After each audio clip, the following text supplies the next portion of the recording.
So today we will see how to solve a problem for round robin algorithm.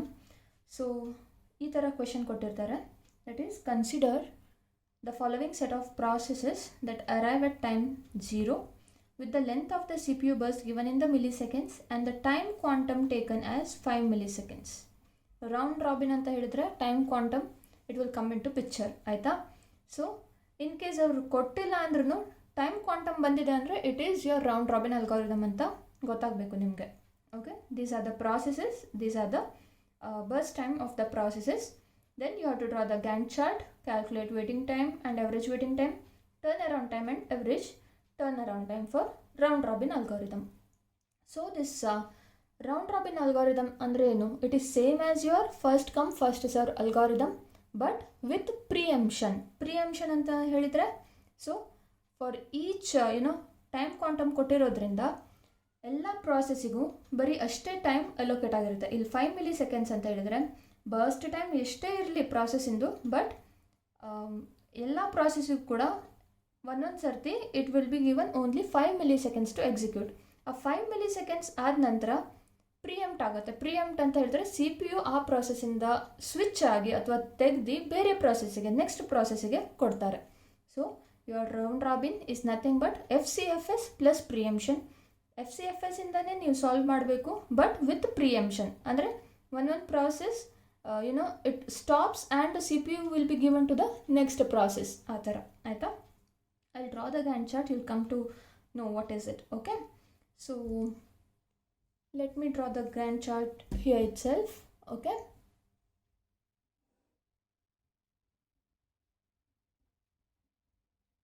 Gantt chart, this is A. Okay, so first here FCFS ಅಂತ ಹೇಳಿದಾರಲ್ವಾ, so arrival time is 0 ಅಂತಲೂ ಹೇಳಿದ್ದಾರೆ and FCFS ಹೇಳಿದ್ರಿಂದ so it is in the order P1 P2 P3 P4. Okay, so ನಮ್ಗೆ ಗೊತ್ತಿರೋ FCFS ಇಂದ so the first process is your P1. So Gantt ಚಾರ್ಟಲ್ಲಿ P1 ಅನ್ನು ಡ್ರಾ ಮಾಡಬೇಕು first. Okay, let me draw the Gantt chart. Okay, so at time 0 P1 is the first process which will enter or which will be given the CPU, but burst time is to 21 millisecond. So ನೀವು ಡೈರೆಕ್ಟಾಗಿ 21 milliseconds ಅನ್ನು ಇಲ್ಲಿ represent ಮಾಡಲಿಕ್ಕೆ ಆಗೋದಿಲ್ಲ. ಯಾಕೆ ಆಗೋದಿಲ್ಲ? Why? Because ಇಲ್ಲಿ time quantum ಕೊಟ್ಟಿರ್ತಾರೆ. Is time quantum is nothing but each process at a time it will get only 5 milliseconds to execute. ಆದ್ದರಿಂದ P1 will only get 5 milliseconds to execute. Then the CPU would be given to P2 and P2 will get only 5 milliseconds to execute. Then P3 will be taken and it will also be given 5 milliseconds. Then comes P4. Once P4 aad nantra again it comes back to P1. Again P1 will be given 5 milliseconds. Like this the process continues. Let me just draw it, you will come to understand. Again Gantt ಚಾರ್ಟಲ್ಲಿ ಒಂದು difference ಏನಾಗುತ್ತೆ ಅಂದರೆ comparative to your other algorithms, as because each process is given the same time quantum or same milliseconds to execute. ಎಲ್ಲ boxes ಏನು ಹಾಕ್ತಿರಲ್ಲ it should be of same size. Got it? Same size ಯಾಕೆ? Because ಎಲ್ಲ ಪ್ರಾಸೆಸ್ಸಿಗೂ 5 milliseconds ಅಷ್ಟೇ ಸಿಗ್ತಾ ಇದೆ, that's why. Okay, so ಫಸ್ಟಿಗೆ process P1 it would be given CPU but only for 5 milliseconds. Okay, so just have 5 milliseconds here. ಆಯಿತಾ? Next what you have to do? Okay, so 21ನಲ್ಲಿ 5 ಅಷ್ಟೇ represent ಮಾಡಿದಾರ, ಅಂದರೆ 21 millisecond ಬೇಕು P1ಗೆ execute ಆಗಲಿಕ್ಕೆ, but ನೀವು 5 millisecond ಕೊಟ್ಟಿರೋದ್ರಿಂದ so it has executed only for 5 milliseconds. So again it needs the CPU, ಅದರದ್ದು ಎಂಟೈರ್ ಎಕ್ಸಿಕ್ಯೂಷನ್ ಆಗಲಿಲ್ಲ. So how many milliseconds more it needs? So 21 minus 5, how much? 21 minus 5 is 16. This your P1 process it still needs 16 milliseconds to get executed. Okay, ಇವಾಗ direct ಮತ್ತೆ P1ಗೆ CPU ಕೊಡುವಂಗೆ ಇಲ್ಲ. Why? Because we have preempted. Okay, preemption ಅಂದ್ರೆ ಏನು? P1ಗೆ 5 milliseconds ಕೊಟ್ಟಿದ್ರಲ್ವ, ಆಯಿತು, next P2ಗೆ ಹೋಗಬೇಕು. So next what you do? You draw or you represent P2 in the Gantt chart. P2ಗೆ ಎಷ್ಟು ಟೈಮ್ ಅಲೋಕೇಟ್ ಆಗಿದೆ? 5 milliseconds, ಬಟ್ ಅದ್ರದ್ದು ಬರ್ಸ್ಟ್ ಟೈಮ್ ಎಷ್ಟು? 3 milliseconds. ಸೊ ಅದೇನು ಮಾಡುತ್ತೆ? 5 ಮಿಲಿಸೆಕೆಂಡ್ಸಲ್ಲಿ ಓನ್ಲಿ 3 ಮಿಲಿಸೆಕೆಂಡ್ಸಿಗೆ ಎಕ್ಸಿಕ್ಯೂಟ್ ಆಗಿ ಅದು ಎಕ್ಸಿಟ್ ಆಗಿಬಿಡುತ್ತೆ ಅಲ್ವಾ. So you represent only 3 over there. Okay, ಆ 5 ಮಿಲಿಸೆಕೆಂಡ್ ಕೊಟ್ಟರೂ ಕೂಡ ಅದು ಬೇಗ ಟರ್ಮಿನೇಟ್ ಆಗಿದೆ, ಅದಕ್ಕೋಸ್ಕರ you represent like this one. Okay, so 5 + 3 which is 8. ಆಯಿತಾ. P2 is done. P2ಗೆ ಮತ್ತೆ CPU ಬೇಡ, ಯಾಕಂದರೆ it has already completely execute ಆಗಿದೆ P2. ಆಯಿತಾ. Next in the process, next in the ready queue is P3. So you represent P3. ಆಯಿತಾ. So P3ಗೆ ಎಷ್ಟು burst time? It actually needs 6 milliseconds to get executed, ಆದರೆ ಕೊಟ್ಟಿರೋದೆಷ್ಟು? 5 milliseconds. So you represent only 5 millisecond for P3. ಅಂದರೆ ಎಷ್ಟು ಉಳಿತಿಲ್ಲಿ? 6 - 5 ಅಂದರೆ still it needs 1 millisecond to executed. But ಇದರಲ್ಲಿ ಓನ್ಲಿ 5 ಮಿಲಿಸೆಕೆಂಡಿಗಷ್ಟೇ ಎಕ್ಸಿಕ್ಯೂಟ್ ಆಗಿದೆ. Okay, so 8 + 5 is 13. ಆಯಿತಾ. ಓಕೆ, ನೆಕ್ಸ್ಟ್ ಯಾವ ಪ್ರಾಸೆಸ್? P4. ಸೊ P4ಗೆ ಎಷ್ಟು ಬೇಕು ಮಿಲಿಸೆಕೆಂಡ್? 2. ಬಟ್ ಅಲೋಕೇಟ್ ಆಗಿರೋದು ಎಷ್ಟು? 5. ಸೊ ಇದು ಮತ್ತೆ okay, I will represent P4 here, but it just need 2 milliseconds ಅಲ್ವಾ. So 13 + 2 is 15 and this process exits ಅಥವಾ ಟರ್ಮಿನೇಟ್ಸ್. ಆಯಿತಾ. ಓಕೆ, ನಾವು all together you have represented P1, P2, P3, P4. Fine. ಇವಾಗ your P1. Okay, ಈಗ ಒಂದ್ಸಲ ಎಲ್ಲ process ready queue ಮುಗಿದ ಮೇಲೆ it again comes back to the first process. Okay, like this it again comes back. So it cheques, does P1 needs extra CPU time? Yes, it needs. Why? Because it still needs 16 milliseconds to get executed. ಆಯಿತಾ. So ಇವಾಗ ಏನಾಗುತ್ತೆ ಅಂತ ಹೇಳಿದರೆ P1 represent ಮಾಡಬೇಕು ಮತ್ತೆ. ಆಯಿತಾ. So ಈ P1 ಹೇಗೆ ರಿಪ್ರೆಸೆಂಟ್ ಮಾಡಬೇಕು ಅಂತ ಹೇಳಿದರೆ only for 5 milliseconds. So 16 - 5 how much? It is 11 ಅಲ್ವಾ. 16 - 5 is 11. So only for 5 milliseconds you execute this one P1. So 15 + 5 is 20. ಆಯಿತಾ. ನೆಕ್ಸ್ಟ್ P2 ಆಲ್ರೆಡಿ ಟರ್ಮಿನೇಟ್ ಆಗಿದೆ. Next you need P3 in the queue. So P3 represent ಮಾಡಿ, but it needs only 1 milliseconds, right. So you represent like this. 20 + 1 21 gone. So this both P3 terminated, P4 ಮೊದಲೇ terminate ಆಗಿದೆ.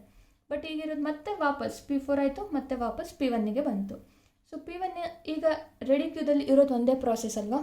ನೀವು ಹೇಳ್ಬೋದು direct P1ಗೆ ಇಲ್ಲಿ ಬರ್ದು +21 + 11 ಮಾಡಬಹುದು ಅಂತ. But no, you can not do like that. Why? Because the time quantum comes in to the picture. So ಹೇಗೆ represent ಮಾಡಬೇಕು ಅಂತ ನೋಡಿ. P1 ಅಂತ ಬರಿತೀರಲ್ವಾ, ಇರೋದು ಒಂದೇ ಪ್ರಾಸೆಸ್ ಈಗ ರೆಡಿ ಕ್ಯೂದಲ್ಲಿ. ಬಟ್ 5 ಮಿಲಿಸೆಕೆಂಡ್ ಅಂತ ಕಟ್ ಮಾಡಿ ಅದಕ್ಕೆ ಎಕ್ಸಿಕ್ಯೂಟ್ ಮಾಡಬೇಕು. So only for 5 millisecond you execute this one. ಎಷ್ಟಾಯಿತು? 21 + 5 ಅಂದರೆ 20. It is 26 alva. Fine. So 11 - 5 how much? It is 6. So there are no other process in the ready queue. Again it comes back to the P1. P1 again ಇಲ್ಲಿ represent ಮಾಡಬೇಕು ಎಷ್ಟು ಮಿಲಿಸೆಕೆಂಡ್ಸ್ಗೆ? Again 5 milliseconds. So 26 + 6 it is 31, right? Fine. So 31 ಅಂತ ಹೇಳಿದ್ರೆ ಇಲ್ಲಿ 6 - 5 ಎಷ್ಟಾಯಿತು? You need 1 here alva. So these are not there. Again comes back to the P1. Now again represent P1. Fine. P1 ಎಷ್ಟು ಬೇಕು? 5 millisecond allocate ಆಗಿದೆ, but it just need 1 millisecond. So 31 + 1 it is 32. Now check this 32 is equal to the sum of this one. 21 + 3 + 6 + 2 it is 32, right? Fine. Okay. This is how you have to draw the Gantt chart. Okay. Yeah. So okay, now next we move on to waiting time calculation. Okay, we'll calculate the waiting time.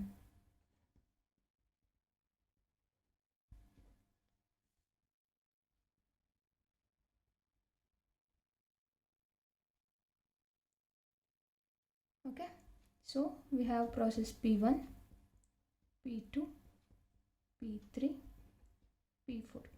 Now this is calculation of the waiting time is little tricky over here. ಯಾಕೆ tricky? ಯಾಕಂತ ಹೇಳಿದರೆ okay, waiting time of process P1. ನೀವು first Gantt ಚಾರ್ಟಲ್ಲಿ represent ಎಲ್ಲಿ ಮಾಡಿದ್ದೀರಾ, ಇಲ್ಲಿ ಅಲ್ವಾ. So P1 waiting time ಎಷ್ಟು, 0. Okay, just check in the Gantt chart ಮತ್ತೆ P1 ಎಲ್ಲಾದರೂ ಅಪಿಯರ್ ಆಗಿದೆಯಾ? ಹೌದು, P1 has appeared here here here and here. So ಅದಕ್ಕೋಸ್ಕರ ನೀವು ಡೈರೆಕ್ಟಾಗಿ 0 ಮಿಲಿಸೆಕೆಂಡ್ ವೇಟಿಂಗ್ ಟೈಮ್ ಅಂತ ಹೇಳಲಿಕ್ಕೆ ಆಗೋದಿಲ್ಲ. ಯಾಕೆ? 0th ಟೈಮಿಗೆ ಅದಕ್ಕೆ CPU ಸಿಕ್ಕಿದೆ, 5 ಮಿಲಿಸೆಕೆಂಡ್ ಎಕ್ಸಿಕ್ಯೂಟ್ ಆಯಿತು. ನೆಕ್ಸ್ಟ್ ಮತ್ತೆ 15th ಮಿಲಿಸೆಕೆಂಡಿಗೆ CPU ಸಿಕ್ಕಿದೆ, 5 ಮಿಲಿಸೆಕೆಂಡ್ ಎಕ್ಸಿಕ್ಯೂಟ್ ಆಯಿತು. 21st ಮಿಲಿಸೆಕೆಂಡಿಗೂ ಸಿಕ್ಕಿದೆ, 26ಗೂ ಸಿಕ್ಕಿದೆ, 31ಸ್ಟಿಗೂ ಸಿಕ್ಕಿದೆ. So how do you calculate the waiting time over here ಅಲ್ವಾ?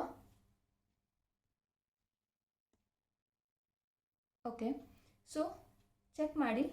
ಸೊ P1 ಫಸ್ಟಿಗೆ ಎಲ್ಲಿ ಎಷ್ಟು ಮಿಲಿಸೆಕೆಂಡ್ ವೇಟ್ ಮಾಡಿದೆ? It is only 0. So 0 plus, okay, next P1 ಎಲ್ಲಿಗೆ ಯಾವ ಮಿಲಿಸೆಕೆಂಡಿಗೆ ಸಿಕ್ಕಿದೆ ನಿಮಗೆ? ಇಲ್ಲಿ. ಸೊ 15th ಮಿಲಿಸೆಕೆಂಡಿಗೆ P1 again it has got the CPU, but so 5ಇಂದ 15th ಬೇರೆ ಪ್ರಾಸೆಸ್ ಎಕ್ಸಿಕ್ಯೂಟ್ ಆಗಿದೆ ಅಲ್ವಾ, ಅದಕ್ಕೋಸ್ಕರ ಈ 3 ಪ್ರಾಸೆಸನ್ನು ಇದರಿಂದ ತೆಗಿಬೇಕು ಅಂತ ಹೇಳಿದರೆ, so this 15 minus this 5. Okay, why? Because 15th ಮಿಲಿಸೆಕೆಂಡಿಗೆ ಮತ್ತೆ P1ಗೆ CPU ಸಿಕ್ಕಿದೆ, ಬಟ್ ಲಾಸ್ಟ್ ಟೈಮ್ ಅದು ಯಾವಾಗ ಕಂಪ್ಲೀಷನ್ ಆಗಿತ್ತು? 5th ಮಿಲಿಸೆಕೆಂಡಿಗೆ ಅದು ಎಕ್ಸಿಕ್ಯೂಷನ್ ಕಂಪ್ಲೀಟ್ ಮಾಡಿತ್ತು. So 15 minus 5. ಓಕೆ, ಇವಾಗ ನೆಕ್ಸ್ಟ್ ಮತ್ತೆ ಯಾವಾಗ ಸಿಕ್ಕಿದೆ P1ಗೆ CPU? ಇಲ್ಲಿ ಆದ ನಂತರ ಇಲ್ಲಿ ಸಿಕ್ಕಿದೆ ಅಲ್ವಾ, ಮತ್ತೆ P1 ಇಲ್ಲಿ ಬಂತು.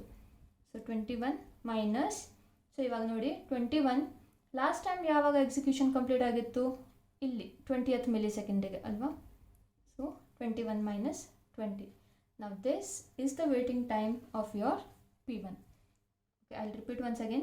0th ಮಿಲಿಸೆಕೆಂಡಿಗೆ P1ಗೆ CPU ಸಿಕ್ಕಿದೆ. So 0 plus y plus, because again ನಮ್ಮ ಹತ್ರ ಮಲ್ಟಿಪಲ್ ಆಕರೆನ್ಸಸ್ ಇದೆ P1ನಿಂದು. ಒಂದೇ ಆಕರೆನ್ಸ್ ಇದ್ದರೆ ನಾವು ಡೈರೆಕ್ಟಾಗಿ 0 ಅಂತ ಬರಿಬೋದಾಗಿತ್ತು ಅಲ್ವಾ.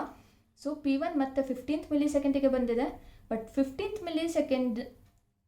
ಮಿಲಿಸೆಕೆಂಡಿಂದ ಮುಂಚೆ ಬೇರೆ ಪ್ರಾಸೆಸ್ ಎಕ್ಸಿಕ್ಯೂಟ್ ಆಗಿತ್ತಲ್ವಾ. ಸೊ ಅದನ್ನು ತೆಗಿಬೇಕು, ಬರೀ P1ಇಂದಷ್ಟೇ ಚೆಕ್ ಮಾಡಬೇಕು. ಸೊ 15 ಮೈನಸ್ 5 ಯಾಕೆ ಅಂತ ಹೇಳಿದರೆ, ಲಾಸ್ಟ್ ಟೈಮ್ ಅದು ಯಾವಾಗ ಕಂಪ್ಲೀಷನ್ ಮಾಡಿತ್ತು ಅದರದ್ದು execution? So it was on the 5th millisecond, that's why. Okay, so 15 minus 5. ಮತ್ತೆ P1 ಎಲ್ಲಿ ಆಕರ್ ಆಯಿತು? ಇಲ್ಲಿ. ಸೊ ಆವಾಗ ಅದ್ರ ವೇಟಿಂಗ್ ಟೈಮ್ ಎಷ್ಟು? 21. ಸೊ ಅದಕ್ಕಿಂತ ಮುಂಚೆ ಬೇರೆ ಪ್ರಾಸೆಸ್ ಇತ್ತಾ? ಹೌದು. ಸೊ ಆ ಪ್ರಾಸೆಸನ್ನು ತೆಗೀರಿ. So 21 minus 20. Okay, so this comes like 10 plus 1, it is 11 milliseconds. Okay, then ಇವಾಗ P2 ವೇಟಿಂಗ್ ಟೈಮ್ ಎಷ್ಟು? P2 ಒಂದೇ ಸರಿ ಆಕರೆನ್ಸ್ ಆಗಿದೆ ಅಲ್ವಾ. ಸೊ ಡೈರೆಕ್ಟಾಗಿ ನೀವು ಬರಿಬೋದು, it is 5 milliseconds. Okay, next P3 ನೋಡಿ, P3 2 ಸಲ ಬಂದಿದೆ ಅಲ್ವಾ. ಸೊ ಇವಾಗ ಫಸ್ಟ್ ಟೈಮ್ P3ಗೆ ಎಷ್ಟನೇ ಮಿಲಿಸೆಕೆಂಡಿಗೆ CPU ಸಿಕ್ತು? 8th millisecond. Okay, 8 plus next time ಯಾವಾಗ ಸಿಕ್ಕಿದೆ? ಇಲ್ಲಿ 20ಗೆ ಅಲ್ವಾ. 20 ಮೈನಸ್ 20ಗಿಂತ ಮುಂಚೆ ಬೇರೆ ಪ್ರಾಸೆಸ್ ಇತ್ತಲ್ವಾ. ಸೊ 20 ಮೈನಸ್ ಲಾಸ್ಟ್ ಟೈಮ್ ಯಾವಾಗ P3 ಎಕ್ಸಿಕ್ಯೂಷನ್ ಕಂಪ್ಲೀಟ್ ಮಾಡಿತ್ತು? It was on 13 millisecond. So 8 you have to consider, plus here 20 minus 13. So this comes to 8 plus 20 minus 13 is 7, which is 15 millisecond. Okay, then P4 ಎಷ್ಟು occurrence? ಒಂದೇ ಆಕರೆನ್ಸು. So ಇಲ್ಲಿ ಡೈರೆಕ್ಟಾಗಿ ನೀವು ಬರಿಬಹುದು 13 milliseconds ಅಂತ. So this is how you calculate the waiting time of processes. ಒಂದೇ occurrence ಇದೆ, ನಿಮಗೆ ಕಷ್ಟ ಆಗೋದಿಲ್ಲ. ಬಟ್ ಮಲ್ಟಿಪಲ್ ಆಕರೆನ್ಸಸ್ ಇರೋದ್ರಿಂದ ಸ್ವಲ್ಪ ಟ್ರಿಕಿ ಆಗಿದೆ ವೇಟಿಂಗ್ ಟೈಮ್ ಕ್ಯಾಲ್ಕುಲೇಟ್ ಮಾಡೋದು. ಇಲ್ವಾ ನಿಮಗೆ ಇದು ಕನ್ಫ್ಯೂಷನ್ ಆಗ್ತಿದೆಯಾ ಅಂತ ಹೇಳಿದರೆ, ವೇಟಿಂಗ್ ಟೈಮಿಗೆ ಮತ್ತೊಂದು ಫಾರ್ಮುಲಾ ಕೂಡ ಇದೆ. So this waiting time formula ಈಗೇನು ಬರಿತಿದ್ದೀನಲ್ವಾ, this is only for round robin algorithm, ಆಯಿತಾ.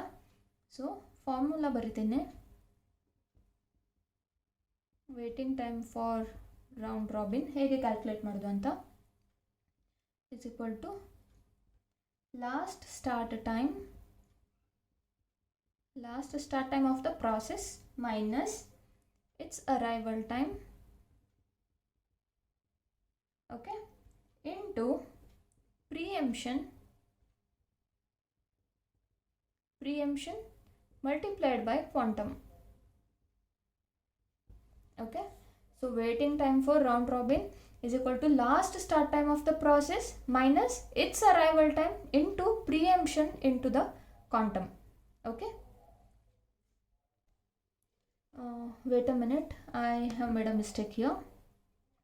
Formula last start time minus arrival time. Here one more minus is there. Okay. Last start time minus arrival time minus preemption into quantum. Okay, let's calculate and check whether we are getting it properly. Okay, so process P1 ಗೆ ಮತ್ತೆ waiting ಟೈಮನ್ನೇ calculate ಮಾಡ್ತಿದ್ದೇನೆ using formula. Right, so P1 ಹೇಗೆ calculate ಮಾಡೋದು ಅಂದರೆ last start time ಎಷ್ಟು P1 ಇಂದು last start time. Okay, so Gantt ಚಾರ್ಟನ್ನು ನೋಡಿ. ಸೊ ಲಾಸ್ಟ್ P1 ಆಕರೆನ್ಸ್ ಇಲ್ಲಾಗಿದೆ ಅಲ್ವಾ, ಇದ್ರದ್ದು ಸ್ಟಾರ್ಟ್ ಟೈಮ್ ಎಷ್ಟು ಯಾವಾಗ ಸಿಕ್ಕಿದೆ ಅದಕ್ಕೆ 31st milliseconds ಸಿಕ್ಕಿದೆ. So last start time of the process P1 is 31. Fine, minus what is the arrival time of the process, it is ಇಲ್ಲಿ ಕೊಟ್ಟಿದ್ದಾರೆ 0 ಮೈನಸ್ ಪ್ರಿಯಂಪ್ಷನ್ ಇಂಟು ಕ್ವಾಂಟಮ್ ಅಲ್ವಾ. ಪ್ರಿಯಂಪ್ಷನ್ ಅಂತ ಹೇಳಿದರೆ ಎಷ್ಟು ಸರ್ತಿ ಆ ಪ್ರಾಸೆಸ್ ಸ್ಟಾಪ್ ಆಗಿ ಮತ್ತೆ ರಿಆಕರ್ ಆಗಿದೆ. ಪ್ರಿಯಂಪ್ಷನ್ ಅಂದರೆ ಎಷ್ಟು ಸಲ ಇಂಟ್ರಪ್ಟ್ ಆಗಿ ಅಥವಾ ಅದನ್ನು ಸ್ಟಾಪ್ ಮಾಡಿ ಮತ್ತೆ ಸ್ಟಾರ್ಟ್ ಮಾಡಿದ್ದಾರೆ ಅದ್ರ ಕೌಂಟ್ ಆಯಿತಾ. ಸೊ P1 ಎಷ್ಟು ಸಲ ಪ್ರಿಯಂಪ್ಟ್ ಆಗಿದೆ, ಸ್ಟಾಪ್ ಆಗಿ ಮತ್ತೆ ಸ್ಟಾರ್ಟ್ ಆಗಿದೆ ನೋಡಿರಿ. ಸೊ 1 2 3 ಆ್ಯಂಡ್ 4 ಇದನ್ನು ಕನ್ಸಿಡರ್ ಮಾಡೋದಿಲ್ಲ. ಯಾಕೆ, ಇಲ್ಲಿ ಮತ್ತೆ P1 ಅಂತ ಇಲ್ಲ ಅಲ್ವಾ, this was the last occurrence. ಇದರ ನಂತರ ಇಲ್ಲಿ ಅದು ಆ್ಯಕ್ಚುಲಿ ಟರ್ಮಿನೇಟ್ ಆಗಿದೆ. ಸೊ ಲಾಸ್ಟನ್ನು ಕನ್ಸಿಡರ್ ಮಾಡಬಾರ್ದು. So count the number of preemption, ಎಷ್ಟು ಸಲ ಸ್ಟಾಪ್ ಆಗಿದೆ ಅಂತ 1 2 3 4. Okay, into quantum. ಕ್ವಾಂಟಮ್ ಅಲ್ಲಿ ಫಿಕ್ಸ್ ಇದೆ ಅಲ್ವಾ 5 milliseconds. Right, so it is 31 minus 4 5 20 ಎಷ್ಟಾಯಿತು 11 milliseconds. ರೈಟ್, ಕರೆಕ್ಟ್ ಇದೆಯಾ? ಫಾರ್ಮುಲಾ ಹಾಕಿ ನಾವು ಕ್ಯಾಲ್ಕುಲೇಟ್ ಮಾಡಿದ್ವಿ, ವಿದೌಟ್ ಫಾರ್ಮುಲಾ ಕೂಡ ಕ್ಯಾಲ್ಕುಲೇಟ್ ಮಾಡಿದ್ವಿ. ಕರೆಕ್ಟ್ ಇದೆಯಾ? ರೈಟ್, ಸೊ P2 ಸೇಮೇ ಇರುತ್ತೆ, ಫಾರ್ಮುಲಾ ಹಾಕಿ ಕ್ಯಾಲ್ಕುಲೇಟ್ ಮಾಡಿಬಿಡೋಣ. So last occurrence last start time ಎಷ್ಟು P2ದು 5 ಮೈನಸ್ ಅರೈವಲ್ ಟೈಮ್ ಇಸ್ 0. ಎಷ್ಟು ಸಲ ಪ್ರಿಯಂಪ್ಟ್ ಆಗಿದೆ, it has not even preempted ಅಲ್ವಾ. So 0 into 5. So 5 minus 0 it is 5 milliseconds. Okay, P3 check ಮಾಡಿ. So last occurrence of P3 ಎಷ್ಟು, ಇಲ್ಲಿ 2 ಸಲ P3 ಬಂದಿದೆ ಅಲ್ವಾ. This is the first occurrence, this is the second occurrence. Last start time that was 20 minus arrival time is 0 minus ಎಷ್ಟು ಸರ್ತಿ ಪ್ರಿಯಂಪ್ಟ್ ಆಗಿದೆ, ಇಲ್ಲಿ ಟರ್ಮಿನೇಟ್ ಆಯಿತು. ಸೊ ಅಂದರೆ ಒಂದೇ ಸಲ ಪ್ರಿಯಂಪ್ಟ್ ಆಗಿದೆ ಇಂಟು ಇಟ್ ಈಸ್ 5 ಅಲ್ವಾ. So 20 minus 5 we got 15 milliseconds. P4 check ಮಾಡಿ. P4 last start time is 13 minus 0 minus ಎಷ್ಟು ಸಲ ಪ್ರಿಯಂಪ್ಟ್ ಆಗಿದೆ, ಹಾಗೇ ಇಲ್ಲ ಪ್ರಿಯಂಪ್ಟ್ ಅಲ್ವಾ. So it is 13 milliseconds. Fine, so this is how you calculate the waiting time for round robin. So average waiting time ಎಷ್ಟಾಗುತ್ತೆ, I will write here average waiting time. So 11 plus 5 plus 15 plus 13, right. So it is 44 divided by number of processes 4, that is 11 milliseconds. Fine. So let's now calculate turnaround time. P1, P2, P3, P4. Turnaround time is easy ಅಲ್ವಾ, ಯಾವಾಗ complete ಆಯಿತು ಅನ್ನೋದು ಅಷ್ಟೇ. So P1 ಯಾವಾಗ terminate ಆಯಿತು, so it is 32 milliseconds. P2 8 milliseconds. P3 it is here 21 milliseconds. Then P4 it is 15 milliseconds. Fine. Average turnaround time. So plus ಮಾಡಿ 32 plus 8 plus 21 plus 15 divided by 4, it is 76 by 4, which is 19 milliseconds. Fine. This is how you calculate your waiting time and turnaround time for round robin. So now what we will do is we will apply the formula. ಈ formula ಅಲ್ಲ, ಎಲ್ಲ ಬೇರೆ ಅಲ್ಗಾರಿದಮ್ಗೆ formula apply ಮಾಡಿರಲ್ಲ. Turn around time, it is completion time minus your arrival time. So this remain same, ಎಲ್ಲದಕ್ಕೂ arrival time 0 ಆಗಿರೋದ್ರಿಂದ this remain same. Waiting ಟೈಮನ್ನು calculate ಮಾಡೋಣ, cross verify ಮಾಡೋಣ. Okay, so it is turn around time minus your burst time ಅಲ್ವಾ. turnaround time for process P1 is 32. 32 minus, you have 21 burst time. How much? 32 minus 21, it is 11 millisecond. Correct ಇದೆ. P2 turnaround time is 8 minus burst time is 3. That means you have got the waiting time is 5 millisecond, which is right. P3 21 milliseconds minus the burst time 21 minus 6, it is 15 millisecond, which is also right. P4 is 15 minus 2, that means you have 13 milliseconds. Fine. This is how you calculate the waiting time and average waiting time, turnaround time for round robin. One thing you have to keep in mind here, whenever you have round robin into picture, time quantum ಅನ್ನು ನೋಡ್ರಿ, arrival time 0 ಇದೆಯಾ ನೋಡ್ರಿ. ಹೇಗೆ Gantt ಚಾರ್ಟನ್ನು ಹಾಕ್ತೀರಾ ಅಂದರೆ, it is FCFS plus preemption. FCFS ಇಂದ ಪ್ರಿಯಂಪ್ಟ್ ಮಾಡ್ತೀರಾ ಅಂದರೆ ಸ್ಟಾಪ್ ಮಾಡಿ ಒಂದು ಪ್ರಾಸೆಸ್ಗೆ ಟೈಮ್ ಕ್ವಾಂಟಮ್ ಎಷ್ಟು ಕೊಟ್ಟಿದ್ದಾರೆ ಅದಷ್ಟನ್ನೇ ಅಪ್ಲೈ ಮಾಡಿ ಅದನ್ನು ಸ್ಟಾಪ್ ಮಾಡಿ ಬೇರೆ ಪ್ರಾಸೆಸ್ಸಿಗೆ ಹೋಗ್ತೀರಾ. Okay, so this is the Gantt chart. Then ಇದು ನೀವು ಬರಿಬೇಕಂತ ಇಲ್ಲ, ನಿಮ್ಮ ಅಂಡರ್ಸ್ಟ್ಯಾಂಡಿಂಗ್ ನಿಮಗೆ ಅರ್ಥ ಆಗಲಿ ಅಂತ ಬರೆದಿದ್ದು. ವೇಟಿಂಗ್ ಟೈಮ್ ನಿಮ್ಗೆ ಈ ಥರ ಈಸಿ ಆದರೆ ಈ ಥರ ಕ್ಯಾಲ್ಕುಲೇಟ್ ಮಾಡಿ, ಅಥವಾ ಈ ಫಾರ್ಮುಲಾ ನೆನಪಿದ್ರೆ ಅದನ್ನು ಬೇಕಾದರೂ ಹಾಕಿರಿ. ಇಲ್ಲ ಅಂತ ಹೇಳಿದರೆ ಫಸ್ಟ್ ಟರ್ನ್ ಟೈಮನ್ನು ಕ್ಯಾಲ್ಕುಲೇಟ್ ಮಾಡಿರಿ, ಫಾರ್ಮುಲಾ ಹಾಕಿ, ಅದರ ನಂತರ ವೇಟಿಂಗ್ ಟೈಮನ್ನು ಕ್ಯಾಲ್ಕುಲೇಟ್ ಮಾಡಿರಿ. That becomes easier. Okay, fine.